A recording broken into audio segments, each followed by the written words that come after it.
Hello, so this is going to be a video where I attempt to get the needles to move on the CDV 715s. So the US Civil Defense ionisation chambers, the ones everybody call Geiger counters but aren't. The CDV 700 is the Geiger counter. Now CDV 715's lowest range, which is the only one I'm going to have any hope of moving the needle on, is in the hundreds of millirontgen range. There's 1,000 millirontgens in a Rontgen. So the times 1 scale is 0 to 5 Rontgen. The times 0.1 scale is basically 0 to 500 millirontgen. Now, in the manuals for these, if you actually read them, it says, and I don't think a lot of people do judging on videos, it says basically, see where the needle is at the moment on that one.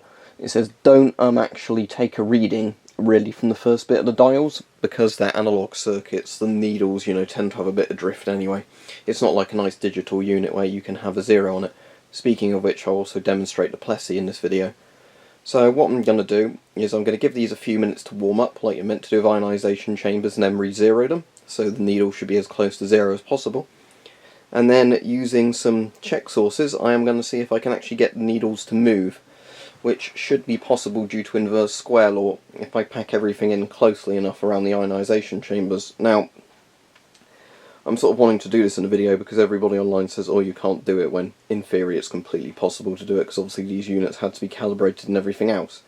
Now, when they were calibrated for like scientific use and all that, in civil defence use, they were done in these massive kind of radiotherapy style units that expose them to hundreds of Rontgen per hour worth of radiation, normally of cesium-137 or cobalt-60, which obviously I've got none of those things laying about, quite thankfully.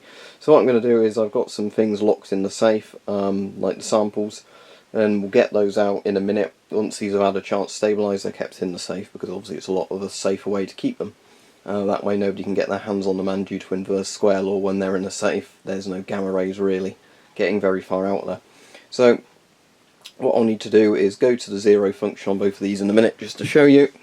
So let's say we go to 0 on that one, then we'll put that onto the actual 0, and because I've got two seemingly working CDV 715s, that should mean that I can actually check this.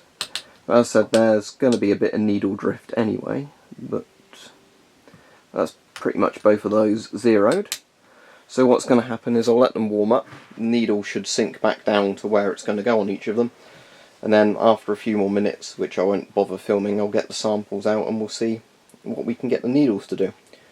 And I'll also just do it for the Plessy PDRM82, because that needs at least 1 millisievert or milligray of gamma radiation in the air to actually register on that, because it registers in centigrades, but it will go as low as 0.1. So again, that's just another one where people say you won't be able to get a measurement on it, even though there's plenty of YouTube videos with the Plessy where people do actually do it. But I think they're with laboratory cesium sources, which I don't have access to, but I think just due to inverse square law, clever placement of things means it should be entirely possible. So we'll come back in a minute, we'll see where the needles have settled to on each of these CDV 715s, and then I'll see if I can get the needles to actually move. Right, I've given them time to warm up, so they should be ready now for the test. Now, you'll see the Plessy PDRM82 is there, and what you might be able to see is that it reads 0.0, but what it keeps doing is flickering up a little bit and then going down. There we go, it's gone to 1, back to 0 again. So, as you can see, the Plessy is registering numbers on it, which, again, people said, you can't do that, but, again, obviously you can if you just pack it tightly with dials and things like that. So there we go. You can see that there is giving a reading, so up and down. So what we're going to do now is I'll flick the Plessy off, but you can see that Plessy is job succeeded. And now let's move on to the main event. So all that's here is just radium sort of paint dust, and radium dials, all perfectly legal to own, and again locked in the safe when I'm not using them for everybody's safety. So let's first put this not so well calibrated one up there. Oh, look at that, see that? Now some of that will be momentary movement of air in the ion chamber, but let's zoom in on that and see what the actual needle does.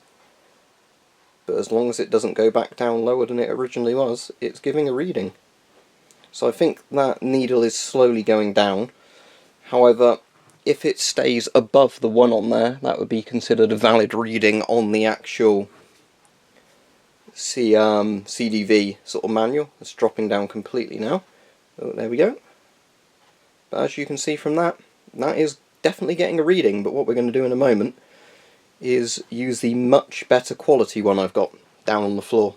You know, that has less drift and everything else. But, yep, there you go. I suppose I should zoom this out ever so slightly so you can see my hand definitely isn't fiddling with any of the knobs on it. Because otherwise somebody go, oh, you know, you're just messing with the 0 out of frame. Well, you can see that I'm not. So, as you can see, that's going up and down a little bit, but that is definitely staying around 100 millirontgen, maybe 120 millirontgen on there, which would make sense of 0.1 centigrade on the Plessy. Right, now let's do the next one before I put all this equipment back away. So, next one up. There we go. Right, let's see if he starts moving. Oh, yeah, I think there's a bit of movement there. Let me just move some of the dials in again a bit closer to where the ion chamber actually is on these. That's the clock if you're wondering what the weird bird noise is. But there you go. That is again giving a reading.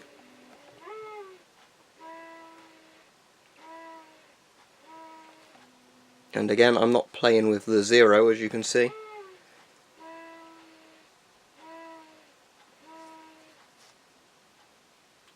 So yeah, there we go. Mission accomplished. It is completely possible with legal check sources and everything in most countries, but again the law will vary where you are, to get the needles to move on CDV 715s. Because yeah, in the 100 you know, millirontgen range, that is quite perfectly achievable with, you know, regular samples. So there you go. As you can see, there's definitely a reading there. And what I'm just going to do actually quickly is I'll cut the video, I'll take it out of its case, and we'll see if we can pack the dials even tighter around the ionisation chamber. So there you go, the ionisation chamber is sort of sitting directly on there, no case around it. And what I'm going to do now is, as you can see, I've got it on the 0 function, so it's set to 0 properly. And then watch what happens with the needle.